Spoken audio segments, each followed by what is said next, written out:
Greetings and welcome to a hotel room in Valentine, Nebraska. This has been a big week. Since I think I last posted, I left Oregon and arrived in Boise, Idaho, and have since been in Wyoming, Montana, and now Nebraska. Wow, and a lot of changes to the trip. So here we go. Where I left off was in Oregon at a camp next to a railroad track, and rode a fairly easy trip over to Boise, where my friend Steve Bryan, thank you Steve, picked me up, and I spent a wonderful couple of days with Michael and Steve and his lovely wife Joy, seeing Boise, getting things kind of reconstituted, and left Boise.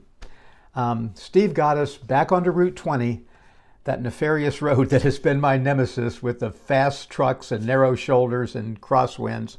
But he got us out of Boise because the traffic getting out of Boise was just awful. Dropped Michael off at Mountain View, took me a little bit farther, and had another scary day of little or no shoulder, lots of crosswinds. It was tough. Ended up in Fairfield, Idaho, at a city park, which was just lovely. Bathroom, quiet, population of 410 people, lovely little town right on Route 20. Then the next morning, a 45-mile ride to Cary, Idaho, to another city park, just lovely. It was right next to a fairground and rodeo, and that's the kind of Americana that I've really been looking forward to on this trip. Nice bathrooms, all that good stuff. The only bad thing about that night was that when we pitched tents in this lovely city park, we were unaware that we were pitching next to sprinklers. Mine were just annoying as the water hit my tent every few seconds in the dead of night. Michael pitched his tent right next to a sprinkler, and it was like a fire hose hitting his tent. So he actually had to move his tent twice that night to move away from the sprinklers. And then it was Sunday, which was a good day for riding. There wasn't all that commercial traffic on Route 20, and we made it all the way to Arco. Big climb, 47-mile ride. We went past a national park called Craters of the Moon, which I'd never heard of before.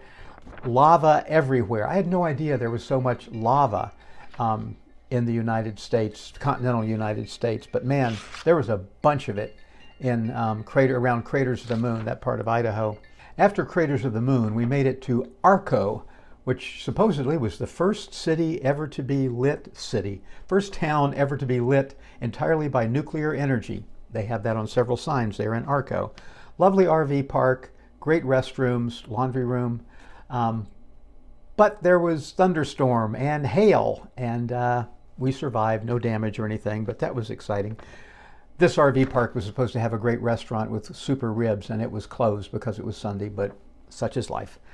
We then headed out towards Idaho Falls, and after about 20 miles that Monday morning, traffic was really picking up on Route 20, and now the speed limit had gone up to 70. So people were going 80 miles an hour, and after about 20 miles of it, I just decided I'd had enough of Route 20 and all those dangerous cars and crosswinds and everything. So I stopped at a rest station and hitched a ride, and some lovely folks in a pickup truck took me all the way to Idaho Falls. While I was in that truck heading to Idaho Falls, Michael had headed out behind me, as he always does because he's so much stronger a rider. He decided he was going to go up to Montana to spend some time with his friend Toby, so he headed north. I headed down to Idaho Falls. We'll reconnect at some point, maybe on the Cowboy Trail, maybe on the Katy Trail. Too soon to tell. But I won't be seeing Michael for at least a week or so, probably. Made it to Idaho Falls, crashed with another college roommate, Bob Queenan, who I hadn't seen for 50 years, and his lovely wife Brenda and their son Tommy. Great hosts. Got to see the falls in Idaho Falls. Had a really nice dinner. It was just great being able to spend an evening in their home. And then the next morning, I picked up a U-Haul truck, put my bike in it, and started driving. And let me make sure I get this itinerary right. Tuesday, made it up to Yellowstone. When I was coming in through the park entry, it started to rain, and it rained the entire time I was in Yellowstone. There we go.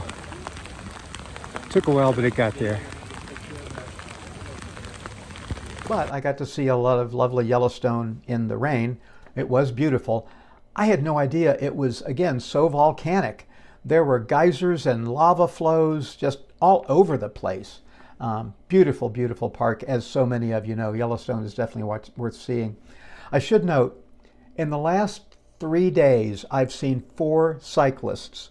One of them, poor soul, was trying to struggle up a hill in that traffic, in the rain, in Yellowstone, with a full loaded bike, obviously a cross-country tourist. Wow. I'll jump ahead. The second one I saw was just out on a busy road as usual. The third one was on an interstate highway in Wyoming. I'd heard that that was the only way to get across Wyoming unless you do some really extraordinary things up north. And this guy must have agreed because he had panniers loaded, cranking down the interstate highway where the speed limit is 80 miles an hour. But this intrepid soul was doing it. Thank goodness it wasn't me. And then as I was pulling into Valentine today, I saw one loaded cyclist heading west. So those were the 4 cyclists I've seen in the last few days.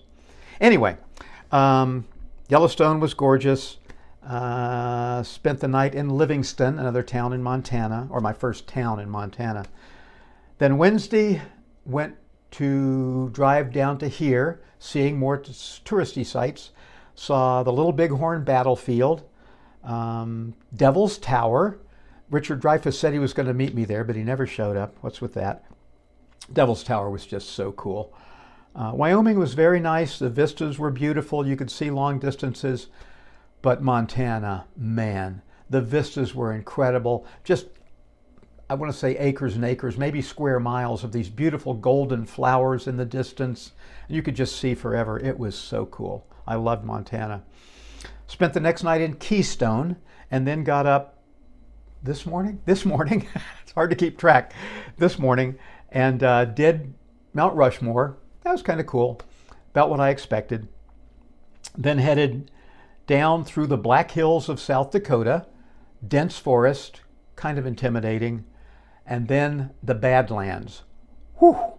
The Badlands are desolate, well named.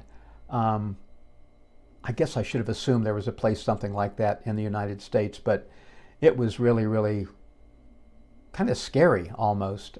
Can't imagine bicycling through the Badlands, and nobody was that I saw, but it was beautiful. Stopped at Wounded Knee.